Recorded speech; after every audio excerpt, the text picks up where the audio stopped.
বিসমিল্লাহির রহমানির রহিম। আসসালামু আলাইকুম ওয়া রাহমাতুল্লাহি নবীর স্কুলে সবাইকে স্বাগতম। দেখো আমাদের আজকের ভিডিওটি কিন্তু ট্রান্সফরমেশন অফ সেন্টেন্স, বাক্যের রূপান্তর অথবা বলতে পারো চেঞ্জিং সেন্টেন্স। দেখো পার্ট 5 এ থাকছে অ্যাসার্টিভ টু এক্সক্লামেটরি। ইতিপূর্বে কিন্তু আমরা অনেকগুলো পর্ব দিয়ে দিয়েছি। যারা ট্রান্সফরমেশন অফ সেন্টেন্স শিখতে চাও ভালো করে, তারা সম্পূর্ণ প্রথম ভিডিও থেকে সম্পূর্ণ ভিডিও কিন্তু তোমরা অবশ্যই প্লেলিস্ট ইংলিশ সেকেন্ড পেপার অথবা গ্রামার অংশে তোমরা পেয়ে যাবে। এখন দেখো রুল 1 রয়েছে কি, অ্যাসার্টিভ সেন্টেন্স এ যদি উইশ থাকে তাহলে উইশ থাকলে কি করতে হবে, উইশ থাকলে এক্সক্লেমেটরি করার সময় তুমি ইফ দিয়েও করতে পারো অথবা হ্যাড দিয়েও করতে পারো। এখানে কিন্তু দেখো যে আমরা একটা এক্সাম্পল রেখেছি, I wish I had a huge amount of মানি। যদি আমার অনেক টাকা থাকতো, তাহলে এখানে দেখো যে আই উইশ আর আই উইশের পর যদি থাকতো কথাটি থাকে, তাহলে দেখো এখানে আমরা দুইভাবে উত্তর করতে পারি। সেটা হলো যে হ্যাড আই দিয়ে করতে পারি, যে হ্যাড আই এরপরে প্লাস দেখো ইফ ওয়ার, এটা দিয়েও কিন্তু অ্যান্সার করা যায়। তবে এক্ষেত্রে আমরা দেখো যে প্রথমে আমরা কিন্তু ইফ অথবা হ্যাড যে কোনো একটা দিয়ে উত্তর করে দিব। এবং দেখো প্রত্যেক ক্ষেত্রে আই উইশ উঠে যাবে। তাহলে কি বসবে, প্রথমে কিন্তু একটা হ্যাড বসবে, হ্যাডের পরে কিন্তু অবশ্যই একটা সাবজেক্ট দিতে হবে। তাহলে দেখো যে এক্সক্লেমেটরি করার সময় আমরা কি করি, তাহলে দেখো অ্যান্সারটি কিন্তু আমরা এইভাবে লিখবো যে had I a huge amount of মানি। এবং সবশেষে কিন্তু এক্সক্লেমেটরির ক্ষেত্রে অবশ্যই একটা নোট অফ এক্সক্লামেশন, অর্থাৎ বাংলায় বলে বিস্ময়সূচক চিহ্ন কিন্তু অবশ্যই ব্যবহার করবে। তাহলে দেখো কোন পর্যন্ত এটা যায়, আই উইশ উঠে যায়, সর্বপ্রথম একটা হ্যাড বসে আবার কি, দেখো আই সাবজেক্ট থেকে I a huge amount of money. আশা করি তোমরা বুঝতে পেরেছো। এখন দেখো দ্বিতীয় এক্সাম্পলটা কি রয়েছে, I wish I were a child. অর্থাৎ এটা কিন্তু যদি হতাম, এটা কি, এটা কিন্তু দেখো যে আগেরটা হলো থাকতো, এটা কি হতাম। এই দুই ধরনের বাক্যই কিন্তু আমাদের এক্সাম পরীক্ষায় কিন্তু আসে। দেখো ক্লাস যারা 6 থেকে 8 পর্যন্ত রয়েছে, তারা কিন্তু এই 5 প্রকার বাক্য এবং ভয়েস আর ডিগ্রি আসবে এবং 5 মার্কের প্রশ্ন হবে। 5টা বিষয় থেকে 5টি তোমাদেরকে প্রশ্ন করা হবে। আর যারা নবম দশম এবং এসএসসি পরীক্ষার্থী রয়েছে, কলেজ শাখায় রয়েছে, তাদের জন্য কিন্তু 10 মার্কের প্রশ্ন থাকবে। তাদের ভয়েস, ডিগ্রি এবং তোমার হচ্ছে কমপ্লেক্স, কম্পাউন্ড, সিম্পল, এগুলো দেখতে হবে। এবং সবচেয়ে গ্রামারের মধ্যে সবচেয়ে বড় গ্রামার হচ্ছে তোমার ট্রান্সফরমেশন অফ সেন্টেন্স। তাছাড়া বাকি সবই কিন্তু এত কিন্তু রুল নাই বা এত শাখা পোশাখা নাই। এখন দেখো আমরা I wish I were a child, এটা কিন্তু আমরা ইফ দিয়ে আনসার করব। যে এখানে বেশিরভাগ ক্ষেত্রে তোমরা অবশ্যই হ্যাড আই অথবা ইফ দিয়ে করতে পারো। তাইলে দেখো আই উইশ কিন্তু উঠে যাবে। অ্যান্সারটি হলো দেখো if I were a child, অর্থাৎ দুই নিয়মে করবে তোমরা। দেখো এটা যদি থাকতো অথবা হতাম, তাহলে দেখো অবশ্যই কি তোমরা ইফ অথবা হ্যাড, যদি হ্যাড দিয়ে করতে চাও তাহলে had I a huge amount of money, আর ইফ আই ওয়ার এ, অর্থাৎ যেটাই করো না কেন আই প্রথম অংশটা কিন্তু উঠে যাবে। আশা করি তোমরা রুল 1টা বুঝতে পেরেছো। এখন আমরা রুল 2 দেখাবো। দেখো এবার রুল 2তে রয়েছে দেখো দুটি পয়েন্ট, রোমান সংখ্যা 1। এখানে যদি ভেরি অথবা এ লট অফ থাকে, তাহলে কিন্তু বেশিরভাগ ক্ষেত্রে তোমরা হাউ এর পরে দেখো আমরা একটু সংক্ষেপে লিখেছি অ্যাডজেক্টিভ অথবা অ্যাডভার্ব হবে এবং সাবজেক্ট প্লাস ভার্ব এবং সবশেষে কিন্তু বিস্ময়সূচক চিহ্ন, এটা কিন্তু দিতেই হবে। তাছাড়া কিন্তু এক্সক্লামেটরি কিন্তু হবে না, 1 মার্ক তোমরা পাবেই না।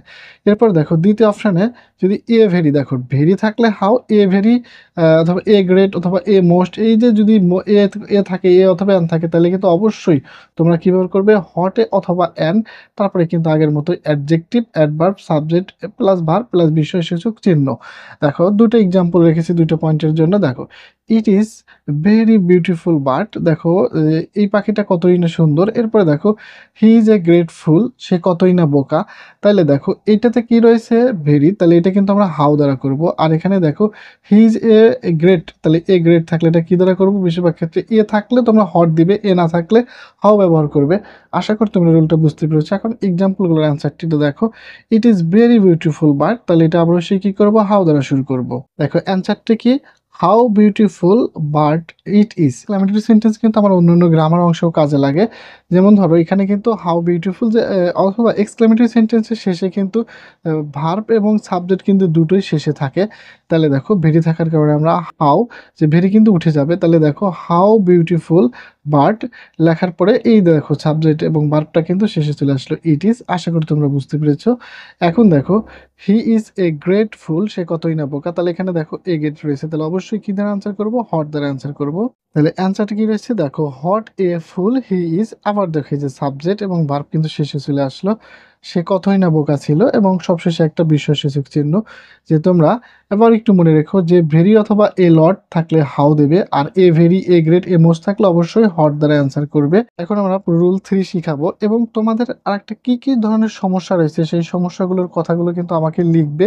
কোন গ্রামার অংশটা আগে চাও, কোনটার আরো বেশি থেকে বেশি এক্সাম্পল দিয়ে উদাহরণ সহ ব্যাখ্যা করতে হবে, আমাকে একটু লিখো, আমি সেই অনুযায়ী তোমাদের ভিডিও আপলোড করে দেব। দেখো রুল 3তে রয়েছে, দেখো যে it is matter of sorrow that, অর্থাৎ দুঃখজনক ঘটনা, অথবা ইট is matter of great regret, অর্থাৎ এই দুইটার যে কোনো একটা যদি থাকে তাহলে অবশ্যই তুমি কি করবে, অ্যান্সারে এলাস লিখে দেবে দুঃখজনক ঘটনা হইলে। আর যদি দেখো 2 নম্বর পয়েন্টে আমরা লিখেছি it is matter of joy that, আনন্দের বিষয় হলো অবশ্যই হুররা, এবং প্রত্যেক ক্ষেত্রে কিন্তু বিস্ময়সূচক চিহ্ন দিয়ে তোমরা অ্যান্সার করবে। যে আমরা এখানে 3টা মাত্র রুল দেখালাম, যে কয়েকটা সেন্টেন্স, এর আলোকেই ইনশাআল্লাহ যে কোনো পরীক্ষায়, বার্ষিক, অর্ধবার্ষিক, এসএসসি বলো, যে কোনো পরীক্ষায় বলো, আসবে ইনশাআল্লাহ, মিস হবে না। এই 3টা রুলের ভিতরে কিন্তু আবার পয়েন্ট আকারে রেখেছি, অর্থাৎ এটা বিশ্লেষণ করলে কিন্তু 5-6টা রুল হবে, যাতে তোমাদের কাছে খুবই সহজভাবে এবং অল্প সময়ের মধ্যে বুঝাইতে পারি। তাই জন্য আমরা এই 3টা রুল তার মধ্যে আবার পয়েন্ট করে দিয়েছি। এখন দেখো এক্সাম্পল, যে প্রথমে কিন্তু 1 নম্বরের জন্য, যে it is matter of sorrow that Bangladesh has lost the cricket match. এটি দুঃখের সহিত বলতে হচ্ছে যে বাংলাদেশ টিমটা, ক্রিকেট টিমটা হেরে গেছে। একেবারে সত্যবাদী কিন্তু একটা বাক্য লিখেছি।